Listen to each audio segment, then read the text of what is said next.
at some point, and for various reasons. We lie for convenience, security, fear, or even just because it's easier to say than the truth. But is it correct? Is lying going to help our society, or is actually what's wrong in it? Hello, my name is Mariela Herrera, and next to my partner Mariana Gasca, we will be talking about lying and its philosophical view. Lying is the action of not telling the truth, saying something you know is incorrect in order to get advantages or hide something we don't want people to know. We will see this topic through the works of the philosopher Immanuel Kant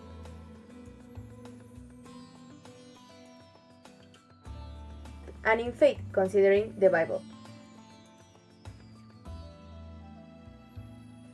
Actually, both visions are completely against lying, and actually think that these actions needs to be punished. Immanuel Kant, a Prussian philosopher focused on the study of moral actions, born in 1724, he is probably the most well-known defender of an absolute prohibition against lying in the history of the Western philosophy.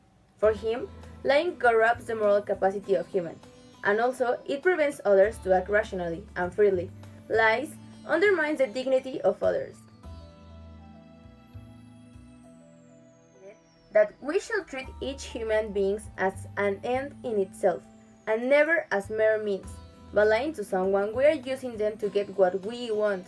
For Kant, the prohibition of lying needs to be seen as a universal law. Under no circumstances, someone is allowed to tell a lie, no matter the situation or the consequence.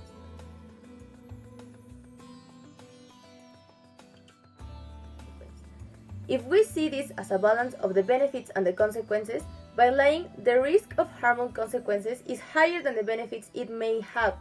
According to this philosophy, it's always morally wrong to lie. And here's why. If we live in a society where lies are always permitted, then, for example, everyone should be allowed to steal something. If everyone is allowed to steal something, it's going to end in nothing. Everyone will be stealing from someone, and if you think it as a functional society, it doesn't work. If I have, for example, a bottle here, I can steal it, and someone else can steal from me, and so on and so on. So it never goes to an end. And if you see this in a society, it is not functional, and that's why it has to be a universal law, because it doesn't have a benefit to the society, and it doesn't work in order to be a community that respects the life of the others. For this, he uses a simple example. Let's imagine you are at your house with your friend, and someone knocks at your door. When you go and check who he is, you notice that it's a murderer. He asks you if you know where your friend is in order to murder him. Your first instinct will be to lie in order to protect your friend. But for Kant, even in this situation, lying is wrong. And here's why. If you lie and say he's not inside and you don't know where he is, your friend might hear you and he's going to escape from the back door. If the murderer believes you and he knows he isn't inside of the house, he's going to encounter him outside and he's going to kill him. If you say the truth and say that your friend is inside the house, then the murderer will come in and your friend will have time to escape from the back door.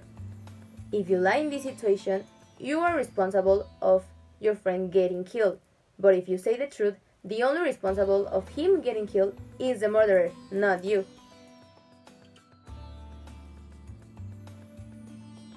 Now, let's talk about from the other perspective. According to the Catholic Church, not lying is part of the main commandments to guide us all in the right direction. The commandments guide the souls of those who live in the faith, are light in the midst of the darkness, and relating to establish with certainty what is right and what is wrong. Sometimes they can be assumed as challenges. It certainly demands discipline, obedience, and in a special way an overflowing love. The Catholic Church has 10 main commandments you have to follow in order to get to heaven. You shall not have no other gods but me. You should not make yourself any idol, nor bow down or worship it. You should not misuse the name of the Lord your God. You shall respect and keep the Sabbath day holy. Respect your father and your mother. You must not commit murder. You must not commit adultery. You must not steal.